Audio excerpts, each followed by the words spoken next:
Hi everyone. Finally, on the last chapter of Book 1 NCERT syllabus, we are through with complete Book 1 of 12th standard syllabus.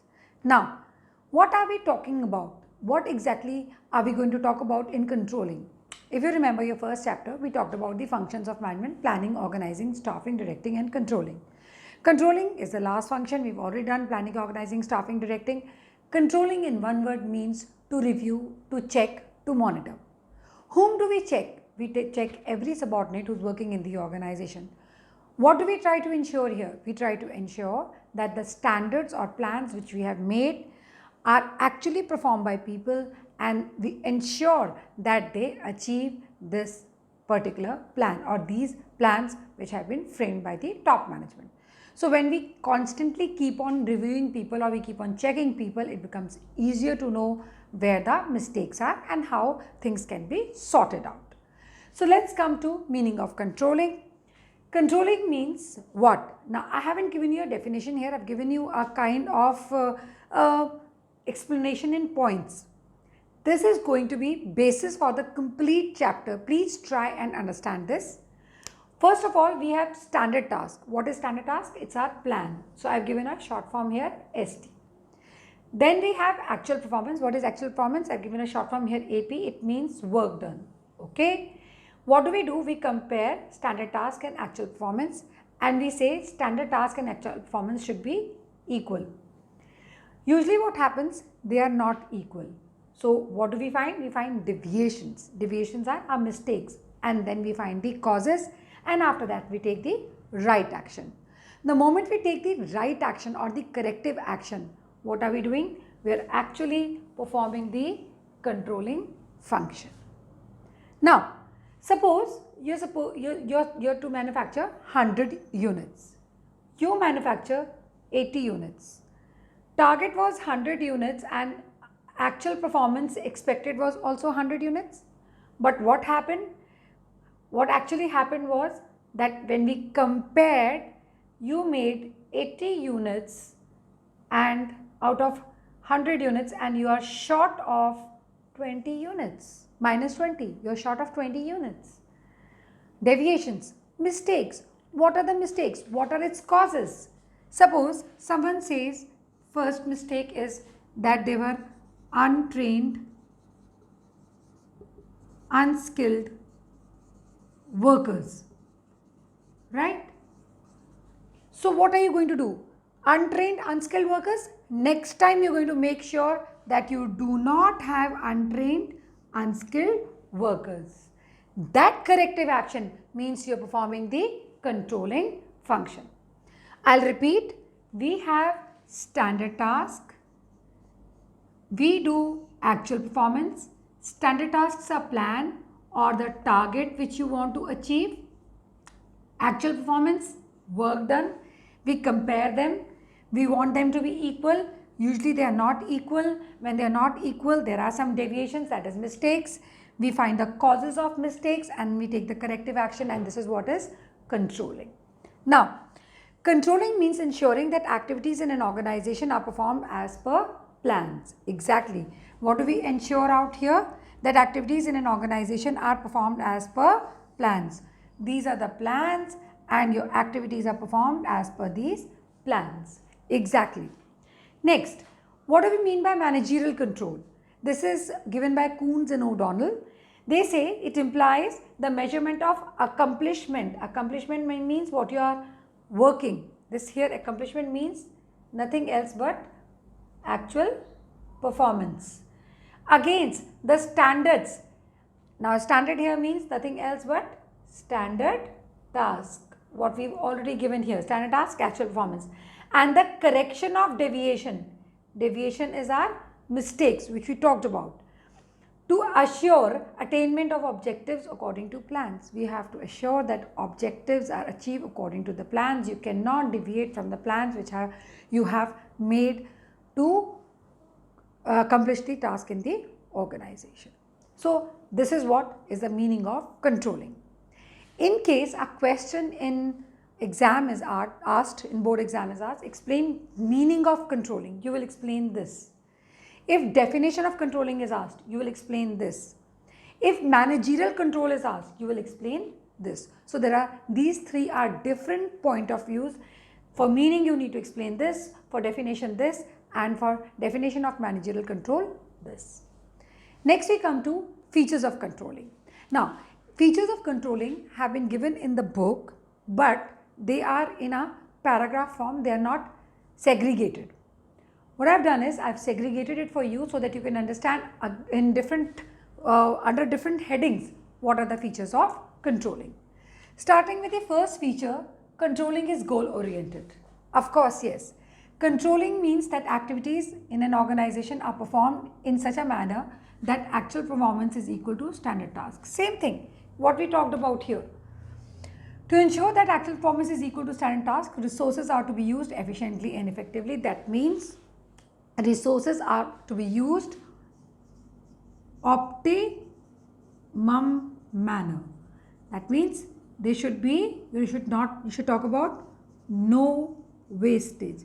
And of course, this can only be possible if some supervisor is there to check the production people that whether they are performing things according to the requirement or not.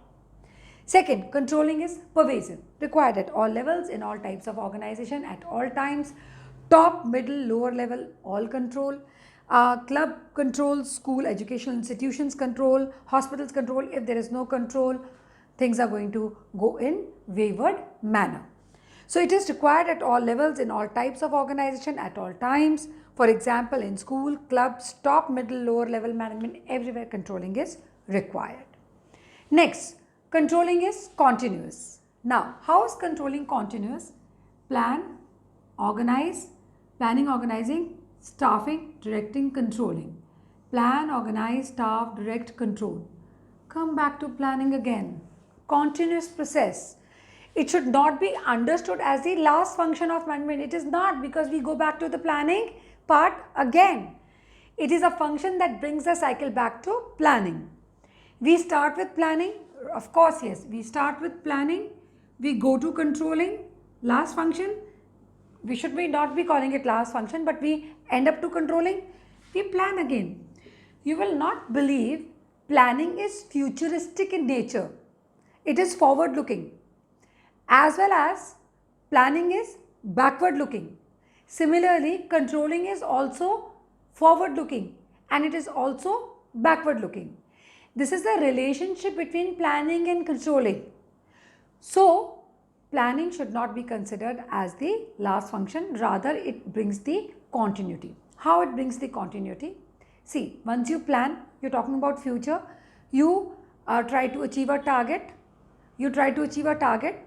Now that target is achieved and you find some mistakes. When will you find mistake? When you will control. That means whatever was planned for, now you are doing post-mortem of it and you are trying to find out the mistakes. The moment you find mistakes, what you do? You make a new plan and you ensure that you do not make the mistakes again. So what have you done? You have again talked about the futuristic aspect. So on the basis of controlling, what you did was you checked the mistakes, you did the post-mortem. That means all the mistakes which were done over with, you checked them and then you made the new plans. So controlling is making new plans. From the basis of controlling is forward looking. Post-mortem is what? Backward looking. Now talking about planning, planning is forward looking, futuristic in nature, we know it, we plan for future. But it is also backward looking. Why? Because on the basis of control, plan change itself. So that's how planning and controlling function works, right? So it's a continuous function. Last is controlling provides feedback. Controlling only completes one cycle of management process. Of course, yes, like I told you, planning, organizing, staffing, directing, controlling, this is one cycle when you do the work. It improves planning in the next cycle, which is possible if there is good feedback system. Feedback here means nothing else but response. Unless you know there are some mistakes here and you tell, if there is no response, plans cannot be changed. So you need to be very sure that you provide the right kind of feedback. Without feedback, deviations are difficult to analyze and corrective action cannot be taken. So feedback is very, very essential. In one word, it means nothing else but response. Whenever you respond to a situation, the situation can be immediately rectified or improved upon. This is what is all about features of controlling as well as the definition, meaning of controlling and managerial control. So we start with the importance of controlling. The first point in importance of controlling is accomplishing organizational goals. Standard task, target, actual performance, work done. We compare actual performance and standard task. They should be equal. Usually they are not equal. When they are not equal, we find deviation, that is mistake. We find their causes and then we take the right action. Controlling guides the organization and keeps it on the right track so that people do not go to deviation. It compels actual performance to be equal to standard task, and that's how the goals get achieved. Controlling function measures progress towards the goals. By comparing standard task and actual performance, it brings out deviation, indicates corrective action. By guiding the organization, it keeps the organization on right track. By ensuring actual performance to be equal to standard task, it helps to achieve organizational goals. Second point, judging accuracy of standards. Now, standards are to be set, standard task, plans are to be set.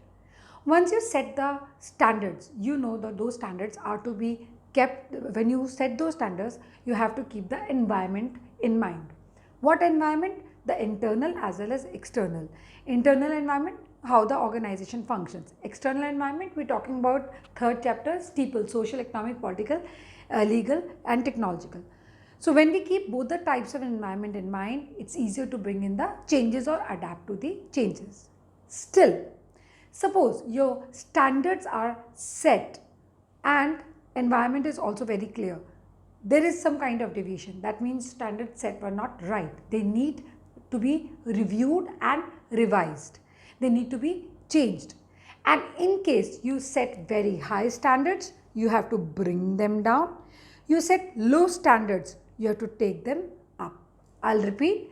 If standards are here, standards are less, low, you have to rise the standards. You have to not rise, raise the standards. Right? If they are low, you have to raise them. If they are too high, if they are too high, you have to what? Lower the standards. So whichever way it is, if it is low, you have to raise them. If they are high, you have to bring them down, because standards should be such which are easily achievable. A good control system helps in verification. Standards are verified to be accurate and objective. They should be exact as you want them. This is to ensure that organization is able to cope with changes, whether environmental, that is steeple, or within the organization. The standards are to be reviewed and revised. You have to revise them. If the standards are high, we need a downward revision. If standards are low, we need upward revision. Now, what exactly does it mean? Suppose you have set, suppose standard set are 100 units and all employees in the organization, okay, they are manufacturing 80 units. All employees, not one. There is not deviation from one person. All. That means the standard set are high. You need what? Downward revision. Right? These are high standard setup. Right? Similarly, suppose now standard set are 100 and people, now same thing, standards are 100 units and all people, okay, they make 120 units. That means standard set are low. You need upward revision. That's how you revise your standards. After that, we come to making efficient use of resources. Once you control, you check, you supervise, you review, you monitor, people cannot afford to waste the resources. They will use the resources to optimum, that is to maximum, efficiently and effectively, that is by reducing the cost of production, increasing sales, increasing profit. There would be no wastage and all work will be finished on time. Okay. When manager exercises control, he is able to reduce wastage and spoilage of resources. So the spoilage also gets reduced. The activities are performed up to the expected standards. This leads to efficiency and effectiveness. Of course, yes. So efficiency and effectiveness comes along when there is no wastage. If you remember the first chapter when we did efficiency and effectiveness means completing the task on time, and efficiency means lowering cost of production, increasing sales, increasing profit, and no wastage. That only happens when you are using the resources how optimally and also by regular checkups. Improving employee motivation. Now, once you set the standards and the employees know that they have to achieve these standards, they will work towards the standards. Why? Because they know they would only be evaluated on the basis of that standard and will be promoted only on the basis of that evaluation. So they work and they get inspired to work to the best of their capability so that they get promoted, they get appraised, they get higher salary, their status also increases in the organization. A good control system makes employees aware of standards, so they know the standards. These standards are the basis for evaluating performance, for knowing their performance, for appraisal report. Appraisal means performance appraisal, report card. And promotion. They can only get promotions once they are very thorough with their reports which go to the superiors. Therefore, the employees get motivated and perform to the best of their ability. They perform to the best of their ability once they know they will be measured, evaluated on the basis of this performance, and of course, they will be promoted accordingly. Right? So, improving employee motivation. They get inspired 100% to perform best. Ensuring order and discipline. Of course, if you are aware, the schools, offices nowadays keep a proper control system. They have ensured these CCTVs. Even people have them at home. Why? Because they want to keep the check on the activities happening around. What does it ensure? It ensures order and discipline. School, order and discipline. At home, order and discipline. Offices, order and discipline. So controlling creates atmosphere of order and discipline by minimizing dishonest behavior of employees, because employees are regularly under a vigilance or a camera. This is done through regular checks and latest techniques of CCTVs. The last point in importance of controlling is facilitating coordination in action. Every organization has 4 departments, namely production, finance, HR, marketing and sales. All departments have their own predetermined standards. Now, controlling provides in reality, provides direction to all these departments. Why? Because some standards are set, and standards are set by planning, and these are to be checked through controlling. So, once you know your standards, once you know which direction you have to move in, and you know they are going to be checked and they are going to be monitored, all the departments work together to accomplish the organizational goals. Controlling provides direction to all activities and efforts for achieving organizational goals, because there are different employees, they perform different activities with their predetermined standards. There are departments with predetermined standards. These standards are to be coordinated to achieve overall organizational goals. People from production department cannot say, we'll just only deal with production, we are not bothered about finances. Not possible. You have to coordinate. And the controlling function ensures that people work in the allotted funds given to particular department, not beyond that. So I hope the importance, features, meaning of controlling is clear to all of you. We'll start with the process and limitation in the next video. Till then, bye-bye.